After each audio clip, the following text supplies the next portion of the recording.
एक संत महात्मा श्यामदास जी रात्रि के समय श्री राम नाम का जाप करते हुए अपनी मस्ती में चले जा रहे थे। जाप करते हुए वे एक गहन जंगल से गुजर रहे थे। विरक्त होने के कारण वे महात्मा बार बार देशाटन करते रहते थे। वे किसी एक स्थान में अधिक समय नहीं रहते थे। वे ईश्वर नाम प्रेमी थे, इसलिए दिन रात उनके मुख से राम नाम जप चलता रहता था। स्वयं राम नाम का जाप करते तथा औरों को भी उसी मार्ग पर चलाते। श्यामदास जी गहन जंगल में मार्ग भूल गए थे, पर अपनी मस्ती में चले जा रहे थे कि जहां राम चले वहां।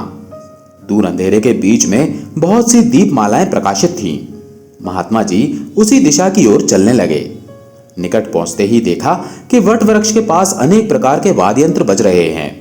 नाच गान और शराब की महफिल जमी है। कई स्त्री पुरुष साथ में नाचते कूदते हंसते तथा औरों को हंसा रहे हैं। उन्हें महसूस हुआ कि वे मनुष्य नहीं, प्रेत आत्मा हैं। श्यामदास जी को देखकर एक प्रेत ने उनका हाथ पकड़कर कहा, ओ मनुष्य, हमारे राजा तुझे बुलाते हैं, चल। वे मस्त भाव से राजा के पास गए, जो सिंहासन पर बैठा था। वहां राजा के इर्द गिर्द कुछ प्रेत खड़े थे। प्रेतराज ने कहा, तुम इस ओर क्यों आए? हमारी मंडली आज मदमस्त हुई है। इस बात का तुमने विचार नहीं किया? तुम्हें मौत का डर नहीं है? अट्टहास करते हुए महात्मा जी बोले, मौत का डर और मुझे? राजन, जिसे जीने का मोह हो उसे मौत का डर होता है। हम साधु लोग तो मौत को आनंद का विषय मानते हैं। ये तो देह परिवर्तन है, जो प्रारब्ध कर्म के बिना किसी से हो नहीं सकता। प्रेतराज बोला, तुम जानते हो हम कौन हैं? महात्मा जी ने कहा, मैं अनुमान करता हूं कि आप प्रेत आत्मा हो। प्रेतराज ने पूछा, तुम जानते हो लोग समाज हमारे नाम से कांपते हैं। महात्मा जी बड़ी विनम्रता से बोले, प्रेतराज, मुझे मनुष्य में गिनने की गलती मत करना। हम जिंदा दिखते हुए भी जीने की इच्छा से रहित मृतुल्य हैं। यदि जिंदा मानो तो भी आप हमें मार नहीं सकते। जीवन मरण कर्माधीन है। मैं एक प्रश्न पूछ सकता हूं? महात्मा की निर्भयता देखकर प्रेतों के राजा को आश्चर्य हुआ कि प्रेत का नाम सुनते ही मर जाने वाले मनुष्यों में एक इतनी निर्भयता से बात कर रहा है। सचमुच ऐसे मनुष्य से बात करने में कोई बुराई नहीं। प्रेतराज बोला, पूछो, क्या प्रश्न है? महात्मा जी बोले, प्रेतराज, आज यहां आनंद उत्सव क्यों मनाया जा रहा है? प्रेतराज बोला, मेरी इकलौती कन्या योग्य पति न मिलने के कारण अब तक कुंवारी है, लेकिन अब योग्य जमाई मिलने की संभावना है।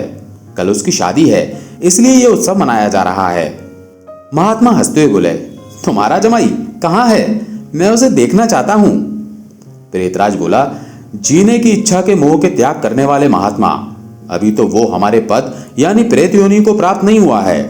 वो इस जंगल के किनारे एक गांव के श्रीमंत का पुत्र है। महादुराचारी होने के कारण वो इस वक्त भयानक रोग से पीड़ित है। कल संध्या के पहले उसकी मौत हो जाएगी, फिर उसकी शादी मेरी कन्या से होगी।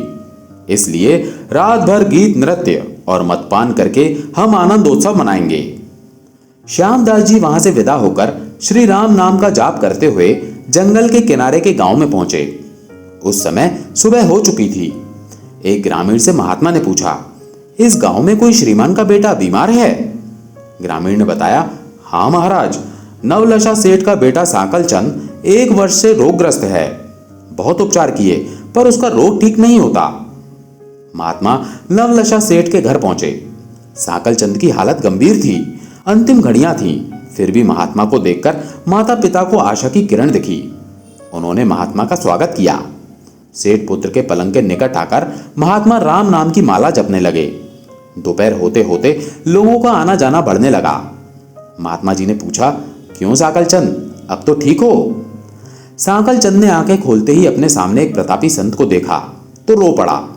बोला, बाप जी, आप मेरा अंत सुधारने के लिए पधारे हो। मैंने बहुत पाप किए हैं, भगवान के दरबार में क्या मुंह दिखाऊंगा। फिर भी आप जैसे संत के दर्शन हुए, ये मेरे लिए शुभ संकेत है।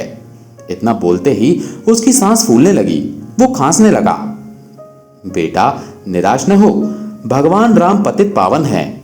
तेरी ये अंतिम घड़ी है, अब काल से डरने का कोई कारण नहीं। खूब शांति से चित्तवृत्ति के तमाम वेग को रोककर श्री राम नाम के जप में मन को लगा दे। राम नाम के जप में लग जा। शास्त्र कहते हैं, चरितम रघुनाथस्य शतकोटिम प्रविस्तरम।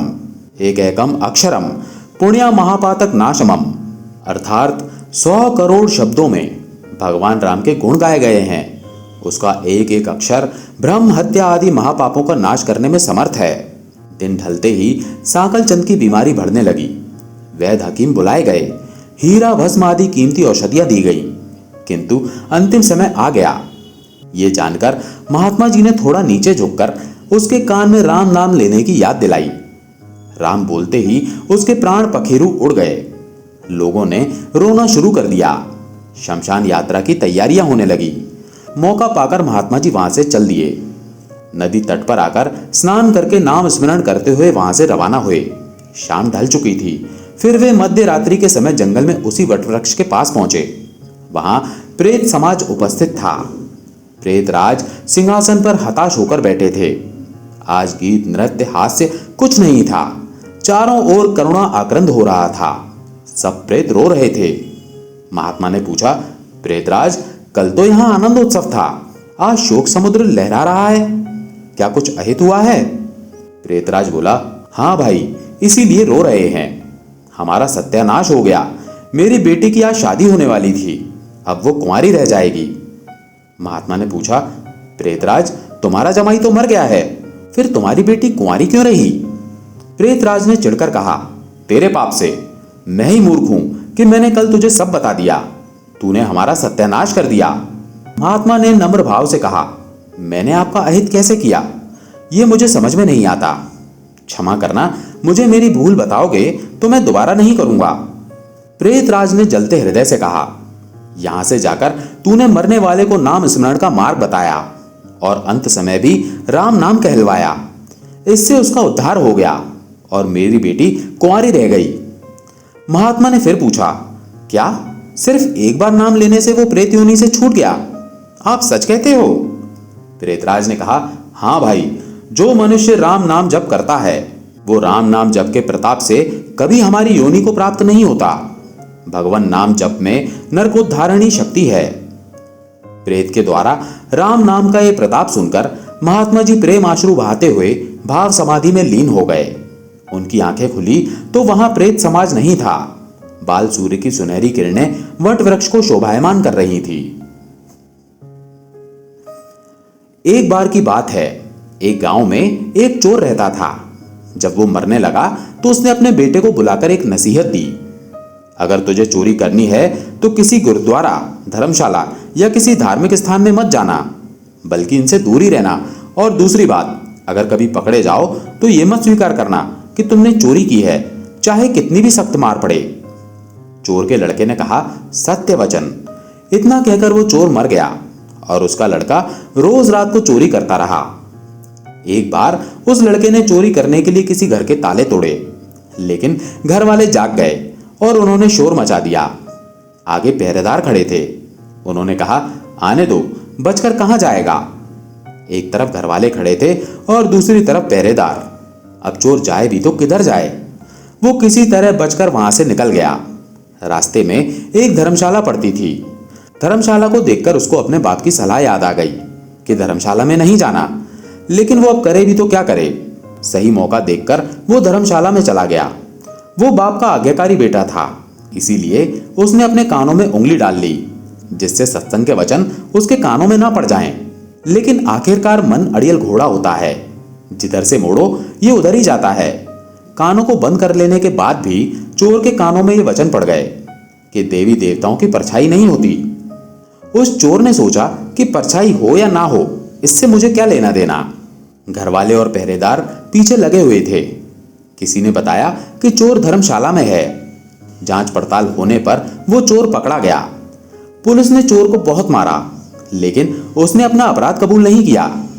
उस समय ये नियम था कि जब तक मुजरिम अपराध स्वीकार ना कर ले तब तक उसे सजा नहीं दी जा सकती थी। उसे राजा के सामने पेश किया गया। वहां भी उसकी खूब मार पड़ी, लेकिन चोर ने वहां भी अपना अपराध नहीं माना। वो चोर देवी की पूजा करता था, इसीलिए पुलिस ने एक ठगिनी को सहायता के लिए बुलाया। ठगिनी ने कहा, मैं इसको मना लूंगी। उसने देवी का रूप बनाकर 2 नकली बाहें लगाईं, चारों हाथों में 4 मशाल जलाईं और नकली शेर की सवारी की। क्योंकि वो पुलिस के साथ मिली हुई थी, इसलिए जब वो आई तो उसके कहने पर जेल के दरवाजे कड़क कड़क कर खुल गए। जब कोई आदमी किसी मुसीबत में फंस जाता है तो अक्सर अपने इष्ट देव को ही याद करता है।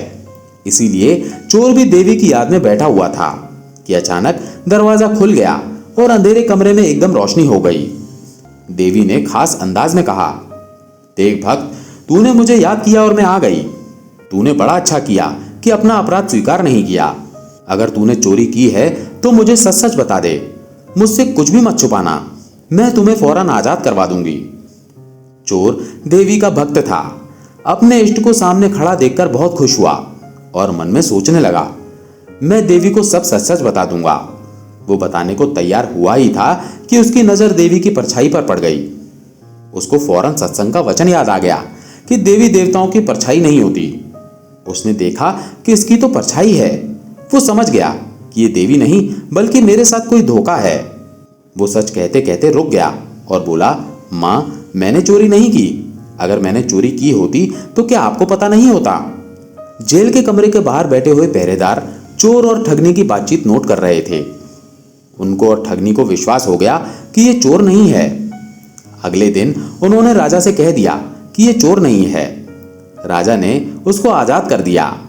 जब चोर आजाद हो गया तो सोचने लगा कि सत्संग का एक वचन सुनकर मैं जेल से छूट गया हूं। अगर मैं अपनी सारी जिंदगी सत्संग सुनने में लगाऊं तो मेरा तो जीवन ही बदल जाएगा। अब वो प्रतिदिन सत्संग में जाने लगा और चोरी का धंधा छोड़कर महात्मा बन गया। दोस्तों, आशा है ये कहानी आपको पसंद आई होगी। अगर पसंद आई हो तो वीडियो को लाइक करके चैनल को सब्सक्राइब जरूर कर लें। जय श्री कृष्णा।